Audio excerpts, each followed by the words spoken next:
Next question is coming from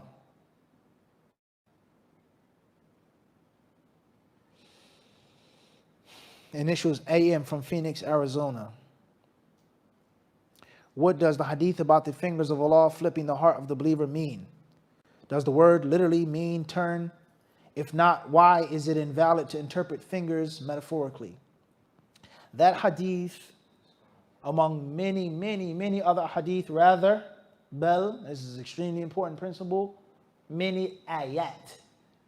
Because many Muslims and non-Muslims alike, when they come across a problematic hadith or a hadith that makes them uncomfortable or whatever, they try to marginalize it just in the hadiths. Perfect example of this.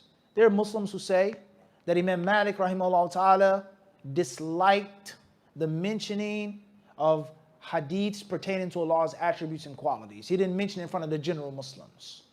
Whether that's authentic or not, Allahu alam, what's important is that's what's said. Imam Malik, he wouldn't mention a hadith of sifat like this and like that. Obviously, Imam Malik, with all love and respect, is not the messenger of Allah. The messenger of Allah mentioned those hadiths. And imams before Imam Malik did what? Mention those hadiths. And imams during Imam Malik's time and after him did what? Mention those hadiths. That's for argument's sake. But, no problem. So this hadith that talks about this attribute of Allah, this quality of Allah, etc., etc., etc., etc., no problem. Well, what do you do, and what will you do about the verses in the Quran that talk about Allah's attributes and qualities? When Taraweeh comes, we're not going to recite them.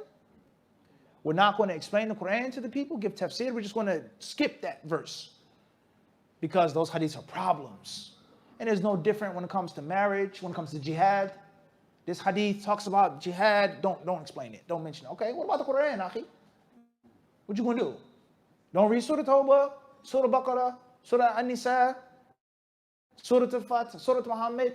Don't read إِذَا جَاءَ نَصْرُ اللَّهِ وَالْفَتْحُ وَالْعَادِيَاتِ ضَبْحًا. Allah swears by the horses that snort and neigh, and their hooves hit the ground so fast and so violently it makes sparks. What is Allah talking about? The horses that are being rode for fun? The horses are being rode for a pony show? Allah is talking about what? Raiding. مُغِيرَاتِ صُبْحًا. Attacking at dawn, at morning. Allah swearing by those horses being used for the cause of what? Allah. You get the point I'm trying to make? So if you find a problem in a hadith or something that makes you uneasy about a hadith, you're going to find what? So therefore, don't mention a hadith, and also don't mention those ayat. So many people, regardless whether it's this the correct interpretation or not, the mistake that I'm warning from is they try to make it seem like it's only a hadith problem. Get the point I'm trying to make? This hadith talks about beating your wife. Don't mention it. Don't quote it. Don't translate the book. You can't even mention it. With or without the proper interpretation? Well, the verses. This hadith promotes hatred and such and such and such. Well, Allah talks about slavery in the what? The Quran. How many verses in the Meccan period? From that with your right hand's what? So where are you going to go?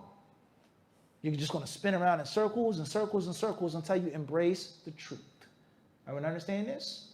So therefore, that hadith about the Prophet saying about the fingers of Ar-Rahman is like any other hadith or ayah.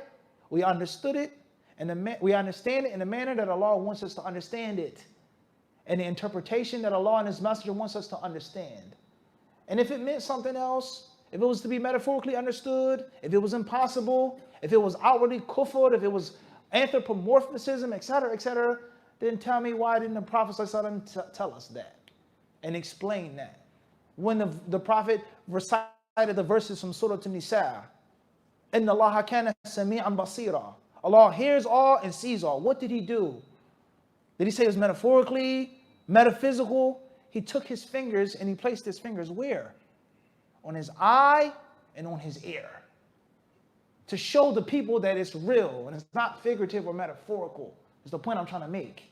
So once you open up that door, it's metaphorical, it's figurative, it's a figure of speech, it really doesn't mean this, it really doesn't mean that, it doesn't. You've left the door open for people who reject the law and people who are atheists. Religion is metaphorical, paradise is metaphorical, 5 daily prayers are metaphorical, Jannah, heaven and hell is what? Metaphorical, the angels are metaphorical, the jinn are metaphorical, etc., etc., etc. And where does the deviation stop? When I hear something, it means like me as a human being. That's a problem in your mind, in your head. When I hear the hand of Allah, laysa kamithlihi shay. Just like Allah himself is what? Nothing like him. His hearing, his seeing, his knowledge, his wisdom, etc., etc., etc. So it's a big problem.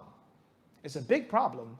And for argument's sake, someone who wants to interpret it metaphorically and figuratively, no problem. Well, let's ask the question, why? Why does it have to be figurative or metaphorical? Because in your mind, you heard the fingers of Ar-Rahman, and the first thing that you thought about was what? What is the first thing you thought about? In your head, you thought about what? No doubt about that. And Allah, nothing is like him, so therefore it can't be literal. فَأَنْتَ الْمُشَبِّهُ أَوَّلًا. You compared Allah to his created beings in your head first, then it forced you to figuratively interpret it. So it's not a small issue. It's not an issue of potato, Maliki, Shafi'i, la, abadan.